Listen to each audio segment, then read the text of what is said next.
قانونی طور پر اس طور پر کہ طلاق ہو جائے ان کی، اور اس کے بعد وہ عدت گزار لیں، عدت گزارنے کے بعد ان سے نکاح کرو، یا ان کے شوہر کا انتقال ہو جائے وہ وفات کی عدت گزارے اور اس کے بعد ان سے نکاح جائز ہوگا، لیکن کسی دوسرے کے نکاح میں رہتے ہوئے کوئی عورت تمہارے لیے حلال نہیں ہے، حرام۔ اسلام سے پہلے ایسی کئی شکلیں جائز سمجھی جاتی تھی۔ بخاری شریف میں وہ روایت موجود ہے جس میں حضرت عائشہ صدیقہ رضی اللہ تعالی عنہا نے کہا کہ 4 قسم کے نکاح اسلام سے پہلے رائج تھے اور رواج تھا ان کا، اور وہ ان میں سے 3 شکلیں زناکاری، بدکاری کی تھی، گناہ کی تھی، اور ایک جو صحیح تھی، درست تھی، وہ جو اب ہمارے درمیان مسلمانوں میں چل رہی ہے، نکاح کا جو طریقہ ہے یہ بھی پہلے تھا، لیکن 3 اور بھی شکلیں تھیں جو بخاری شریف میں آئی ہے، تو ان سب کو اسلام نے ختم کیا اور صرف جو ابھی موجودہ نکاح کا طریقہ ہے اس کو رائج کیا ہے، اس کو باقی رکھا ہے۔ کئی مردوں کے نکاح میں رہنا یہ پہلے بھی معاشروں میں اور سماجوں میں تھا، یعنی ایک عورت سے کئی مرد نکاح کے طور پر رہیں، اس سے تعلق قائم کریں، اور آپ تاریخ پڑھیں گے، ہسٹری پڑھیں گے تو آپ کو بہت کچھ مل جائے گا۔ یعنی ایک عورت کامن ہوتی تھی، مشترک ہوا کرتی تھی، پانڈووں کی بہت ساری ہمارے یہاں ملک میں کہانیاں بتائی جاتی ہے، اس میں بھی ہے، اور دنیا کے دوسرے سماجوں میں بھی یہی تھا۔ اسلام جیسا مذہب لطافت کو، پاکیزگی کو، طہارت کو چاہتا ہے، عفت و پاک دامنی کو چاہتا ہے، اس نے ایسے تمام طریقوں کو غلط قرار دیا۔ فتویٰ فرمایا کہ جو عورتیں دوسروں کے نکاح میں وہ بھی تمہارے لیے حرام، الا ما ملکت ایمانکم، مگر جن کے تم مالک ہو جاؤ۔ یہ باندیوں کی شکل تھی، ان باندیوں سے تم فائدہ اٹھاؤ، ان سے نکاح کر لو تو الگ بات ہے۔ اور باندیاں بعض مرتبہ ایسی ہوتی تھی کہ ان کا نکاح دوسروں سے ہوتا تھا۔ یہ باندیاں کیا ہوتی تھی؟ غلام باندی، اصل اس کی شکل یہ ہوتی تھی جو اسلام نے رائج نہیں کی ہے، کیونکہ آج کل ایک اعتراض، ایک سوال جو کیا جاتا ہے اسلام میں، اس میں غلام باندی کا بھی کہا جاتا ہے کہ اسلام نے تو غلام باندی کو رائج کیا ہے، حالانکہ اسلام نے رائج نہیں کیا ہے، وہ پہلے سے چلا آ رہا تھا۔ اسلام نے اس کو ختم کرنے کی کوشش کی ہے۔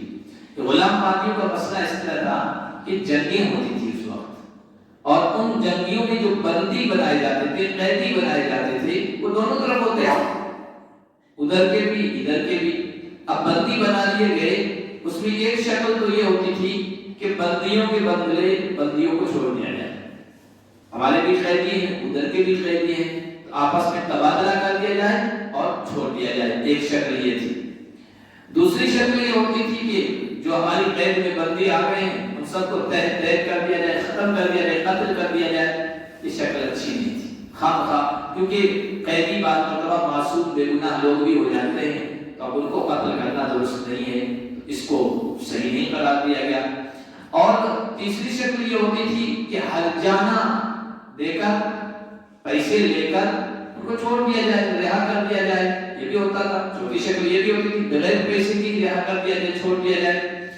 اور اس کے علاوہ جو شکل تھی کہ ان غلام باندیوں کو کوئی اور شکل ہے ہی نہیں ان میں سے، تو کیا کیا جاتا تھا؟ ان قیدیوں کو باندی یا غلام بنا دیا جاتا تھا تاکہ ہمارے معاشرے میں رہیں، تقسیم کر دیا جاتا تھا تاکہ بوجھ حکومت پر ان کے خرچے کا نہ رہے، لوگوں میں تقسیم کر دیا جاتا تھا۔ پھر اب ان باندیوں سے نکاح جائز تھا۔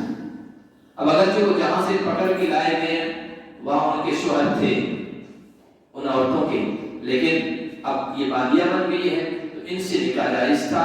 اور یہ صرف اسلام میں نہیں تھا، اسلام سے پہلے بھی تھا، بعد میں اب دنیا میں غلام باندیوں کا رواج ختم ہو گیا تو اسلام یہ نہیں کہتا ہے کہ اس کو باقی رکھا جائے۔ غلام باندی بنانا نہ کوئی فرض ہے، نہ کوئی واجب ہے، نہ کوئی سنت ہے، ایک طریقہ رائج تھا اس زمانے میں، اس کے علاوہ کوئی شکل تھی نہیں۔ اس وجہ سے اسلام نے بھی اس کو ایک دم سے ختم نہیں کیا، اس لیے کہ معاشرہ جو چل رہا تھا، کام کاج سارا وہ غلام باندیوں کے ذریعے سے چل رہا تھا۔ ایک دم سے غلام باندیوں کا رواج ختم کر دیا جاتا تو معاملہ سارا گڑبڑ ہو جاتا.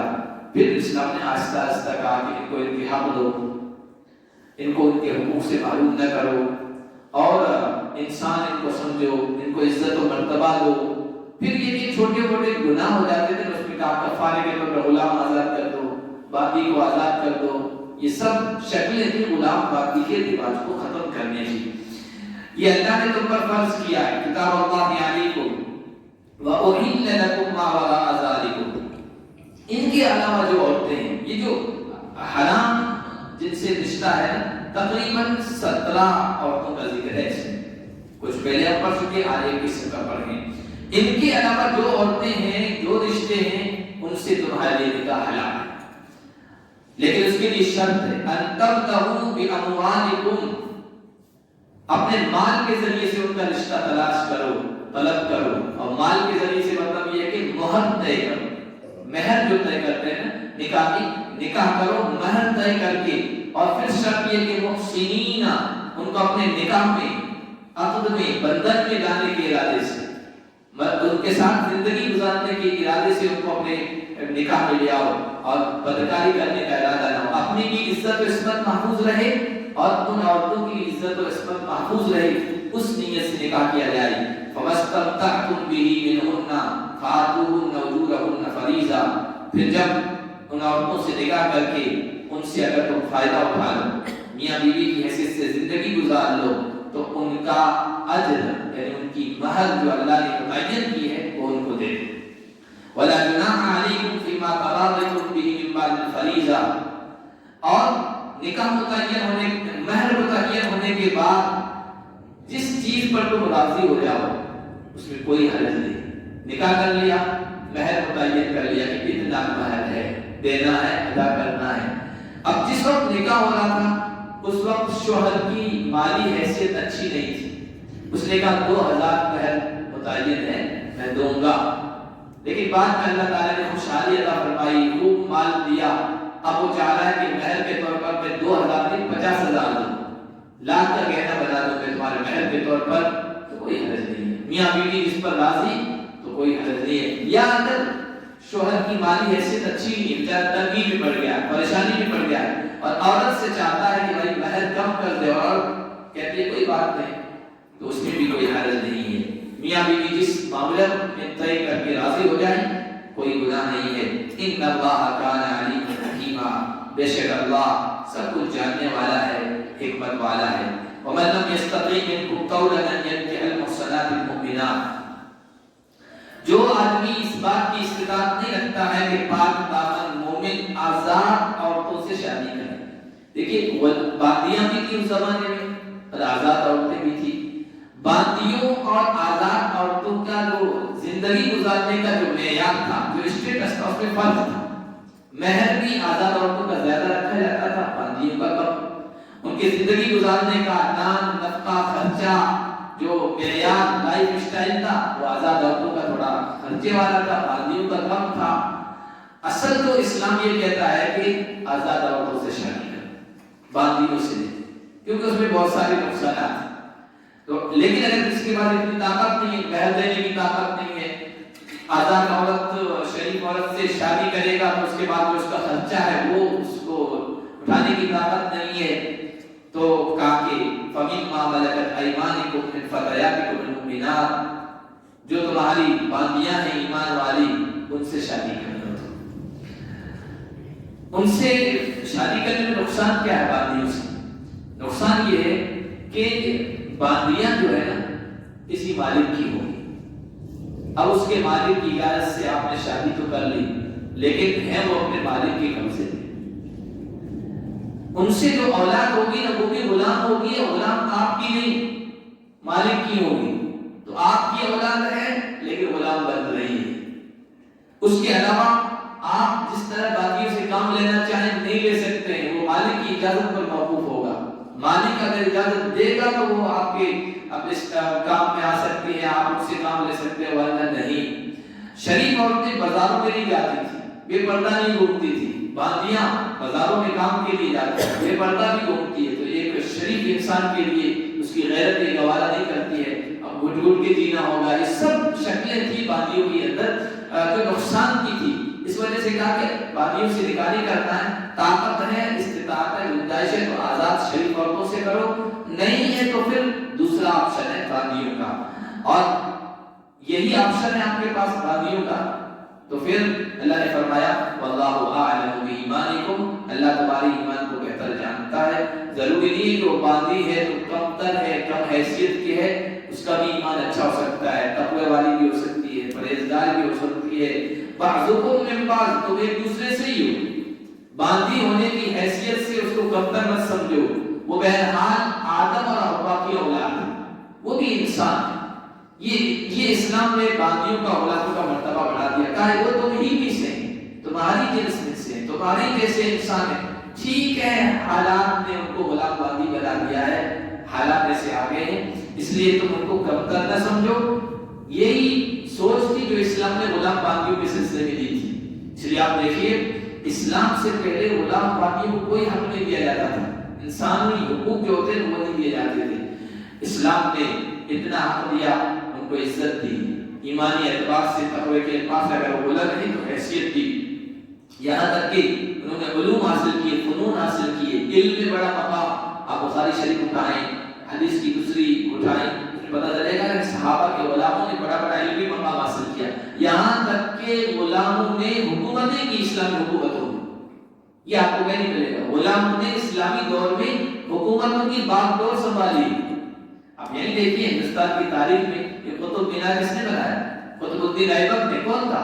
غلاموں میں سے تھا، مغلوں کے ماتحتوں میں سے تھا، اسی طرح اور بھی بہت سارے لوگ گزرے ہیں، غلاموں کا جو دور حکومت تھا ہندوستان میں سب سے بہترین دور تھا، ممالک جن کو کہا گیا ہے، تو یہ اسلام نے ان کو مقام و مرتبہ دیا تھا، اس لیے اللہ نے کہا وہ تم ہی میں سے ہیں، تمہارے ہی جیسے انسانوں میں سے آدم اور حوا کی اولاد ہیں، ان کو کمتر نہ سمجھو، فَانْكِحُوهُنَّ بِإِذْنِ أَهْلِهِنَّ، ان کے مالکوں کی اجازت سے ان سے نکاح کرنا، باندیوں سے، وَآتُوهُنَّ أُجُورَهُنَّ بِالْمَعْرُوفِ، اور مناسب طریقے پر ان کو ان کی مہر دے دو، اور اس میں ارادہ یہ ہو محصنات، ان کو اپنے نکاح کے بندھن میں لانے کا ارادہ ہو، مصافحات غیر مصافحات، بدکاری، فحاشی، زناکاری کرنے کا ارادہ نہ ہو، اور نہ یہ ہو کہ وہ باندیاں متخذات اخدان، چپکے چپکے کسی سے آشنائی کرے، تعلق کرے، اس لیے کہ جو عورتیں گھر سے باہر نکلنے کا مزاج رکھتی ہیں یا جن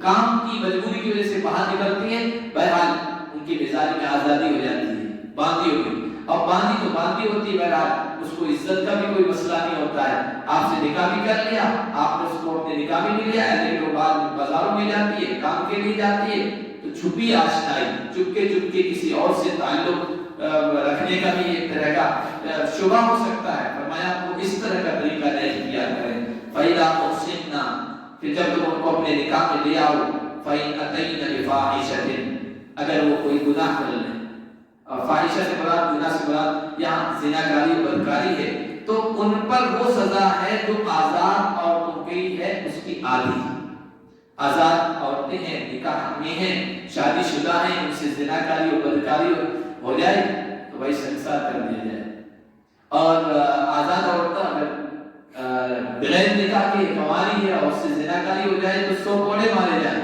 باقیوں کو آدھے کوڑے مارے جائیں گے، 50، ان کی آدھی سزا ہے، ذَلِكَ لِمَنْ خَشِيَ الْعَنَتَ مِنْكُمْ، یہ اس شخص کے لیے ہے جو تم میں سے گناہ میں پڑنے کا، مشقت میں پڑنے کا اندیشہ رکھتا ہے، باقیوں سے نکاح کو اسلام یہ نہیں کہتا نکاح کرو، ترغیب نہیں دیتا، شوق نہیں دلاتا ہے، پہلی شکل یہ بھی آزاد شریف عورتوں سے نکاح کرو، لیکن ان کی جو زندگی کا معیار ہے اس کا خرچہ آپ برداشت نہیں کر سکتے ہو تو پھر باندیوں سے کر لو، اگر گناہ میں پڑنے کا اندیشہ ہو، اور تم صبر کر لو تو یہ بہتر ہے، صبر کر لو، خواہشات کو دبا لو، گناہ میں اپنے آپ کو پڑھنے سے روک سکتے ہو تو یہ بہتر ہے، واللہ غفور رحیم، اور اللہ بخشنے والا رحم کرنے والا ہے، یرید اللہ لیبین لکم ویہدیکم سنن الذین من قبلکم ویتوب علیکم، اللہ چاہتا ہے تمہارے سامنے دین اور شریعت کے سارے احکام کو کھول کھول کے بیان کریں، کیا حلال ہے، کیا حرام ہے، کیا جائز ہے، کیا ناجائز ہے، کیا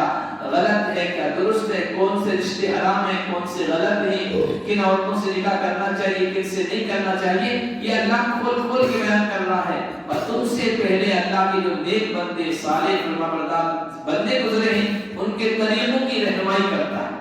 انہوں نے نکاح والا طریقہ اختیار کر کے اپنے آپ کو گناہوں سے بچایا ہے.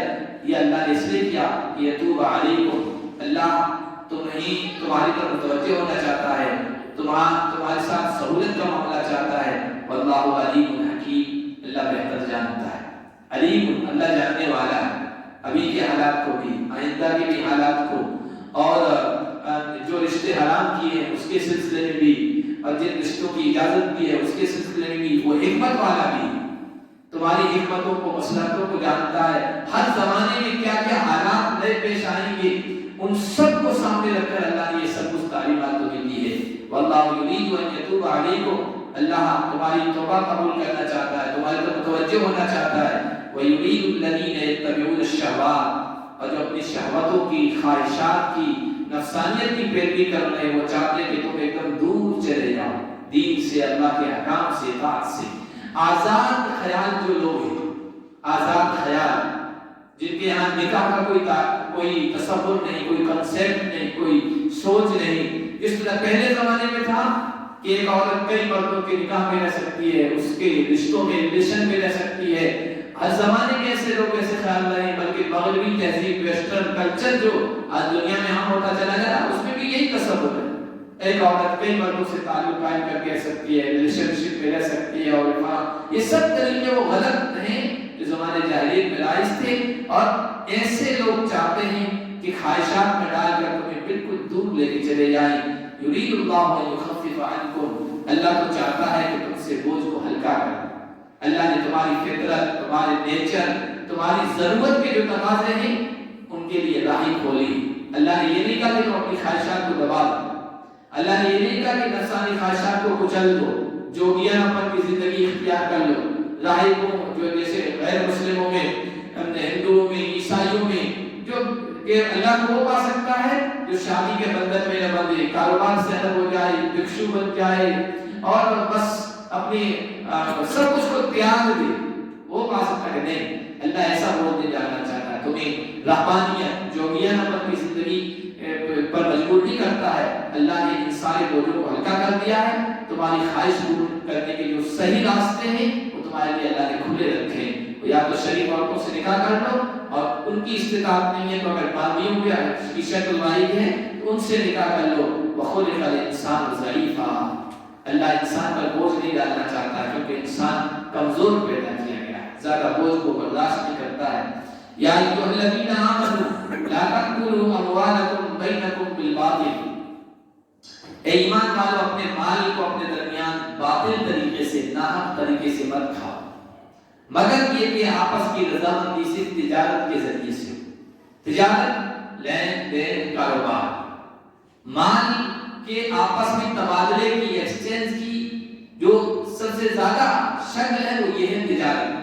ہم پیسہ دیتے ہیں، اس سے کوئی چیز لیتے ہیں، یہ مال کا تبادلہ ہونا ہے. حالانکہ اس کے علاوہ بھی شکلیں ہیں، جیسے کوئی کسی کو ہبہ کر دے، گفٹ کر دے، کسی کو میراث میں سے کچھ مال مل جائے، ابھی تحفے میں مل جائے، عاریتاً مانگ لے کہ بھائی تمہارا موبائل دے دو، قلم دے دو. یہ سب شکلیں جائز طریقے سے مال کے استعمال کی.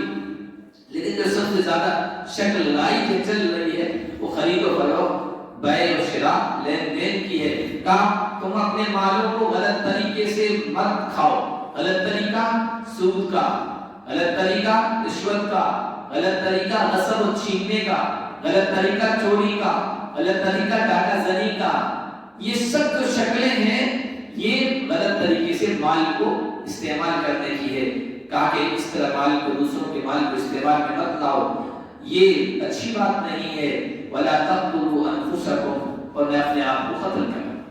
اپنے آپ کو قتل کرنے سے نہیں مطلب یہ ہے کسی کا قتل مت کرو. اللہ کی نگاہ میں یہ بہت سنگین ہے، کسی دوسرے کا قتل. اور اپنا بھی قتل، جسے ہم خودکشی کہتے ہیں، سوسائڈ، یہ بھی حرام ہے، سنگین اور کبیرہ گناہ ہے. ان اللہ کان بکم رحیما، بے شک اللہ تم پر بڑا رحیم ہے. ومن یفعل ذلک عدوانا وظلما، جو کوئی ان چیزوں کا ارتکاب کرے گا، حد سے آگے بڑھتے ہوئے ظلم و زیادتی کر کے، کسی کا مال غلط طریقے سے چھین لے گا، استعمال کر لے گا، کسی کو ناحق قتل کر دے گا، اللہ فرما رہے تو ہم اس کو دہتی ہوئی جہنم میں آگ میں جلائیں گے. اور یہ اللہ کے لیے بہت آسان ہے. یہ مت سمجھو کہ ہم مسلمان ہیں, ہم نبی کے غلام ہیں, ہم نے کسی کا غلط مال چھین لیا غلط طریقے سے اور کسی کو قتل کر دیا بخش دیے جائیں گے, ہم مسلمان ہیں, ہم کو اللہ کیسے عذاب دے گا؟ نہیں. جو گناہ کرو گے اس کی تو سزا بھگتنی پڑے گی, اور یہ اللہ کے لیے کوئی مشکل چیز نہیں ہے. ان تجتنبوا کبائر ما تنہون عنہ نکفر عنکم سیئاتکم, اگر تم ان بڑے بڑے گناہوں سے جن سے تمہیں منع کیا جاتا ہے بچ جاؤ گے تو چھوٹی چھوٹی غلطیاں ہم تمہاری معاف کر دیں. بڑے گناہ کون سے؟ کبیرہ گناہ جسے کہتے ہیں, سنگین گناہ. حدیثوں میں الگ الگ آئے, بعض حضرات نے 70 بتائے, بعض نے بڑی بڑی کتابوں اس پر لکھی ہے. ایک حدیث میں 7 بڑے گناہ ہیں. حضور نے فرمایا استنبوا السبع الموبقات, 7 ہلاک کر دینے والے گناہوں سے بچو. اس میں فرمایا الاشراک باللہ, سب سے پہلا سنگین ہلاک کرنے والا گناہ اللہ کے ساتھ شریک ٹھہرانا, شرک کرنا ہے. پھر فرمایا قتل النفس التي حرم اللہ الا بالحق, جس جان کو اللہ نے حرام قرار دیا, محرم قرار دیا, اس کا خون بہانا. اکل الربا, سود کھانا, اکل مال یتیم, یتیم کا مال کھانا, اور والتولی یوم الزحف, میدان جنگ میں جب دشمن سے مٹبھیڑ ہو اس وقت بزدلی دکھا کر بھاگ جانا. وقذف المحصنات, اور جو پاک دامن بھولی بالی مومن عورتیں ہیں ان پر زنا کی تہمت لگانا.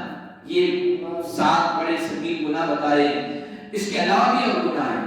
سنگین گناہ کون ہیں؟ بڑے گناہ. بڑے گناہ وہ جس پر اللہ نے دھمکی دی, وعید, ایسا کرو گے تو ایسا کرو, جس پر کوئی سزا متعین ہے, جیسے ہاتھ کاٹنے کی سزا ہے, کوڑے مارنے کی سزا ہے, سنسار کر دینے کی سزا ہے, یہ چوری ہے, ڈاکہ ہے, زناکاری ہے, جس بارے میں اللہ نے وعید دھمکی دی ہے, جس کے بارے میں شریعت میں سزا متعین ہے, جس گناہ کے سلسلے میں یہ الفاظ آئے کہ اللہ اس کے رسول نے لعنت فرمائی ہے, یا جس گناہ کے سلسلے میں کہا یہ کرو گے تو جہنم میں داخل کر دیے جاؤ گے, یہ 3-4 الفاظ ہیں جس کام کے بارے میں آئے تو سمجھ لو کبیرہ گناہ ہے, وہ سنگین گناہ ہے, وہ بڑا گناہ ہے. اللہ فرما رہے تم بڑے گناہوں سے بچ جاؤ تو چھوٹے چھوٹے گناہ ہم معاف کر دیں, اور چھوٹے چھوٹے گناہ تو اللہ ہماری نیکیوں کی وجہ سے معاف کر دیتے ہیں. جیسے حدیث میں آیا اگر تم جمعہ پڑھ لیتے ہو, آئندہ پھر جمعہ پڑھ لیتے ہو تو جمعہ کے درمیان کے جو چھوٹے گناہ ہیں جمعہ پڑھنے کی برکت سے معاف. وضو کر لیتے ہو, وضو صحیح طریقے سے کرتے ہو, جو وضو دھو لیتے ہو دھونے کے ساتھ پانی کے ساتھ وہ گناہ معاف. نماز پڑھ لیتے ہو, ان الحسنات یذهبن السیئات, یہ نیکی جو تم نے چھوٹے گناہ کیے ہیں ان کو دھو دیتی ہے, معاف کر دیتی ہے. تو اللہ نے فرمایا ہم معاف کر دیں گے چھوٹے گناہ, اور تمہیں عزت کی جگہ میں داخل کریں گے, اور عزت کی جگہ, اکرام کی جگہ وہ ہے جنت. اللہ پاک سب کو اس میں داخل عطا فرمائے. سبحان اللہ.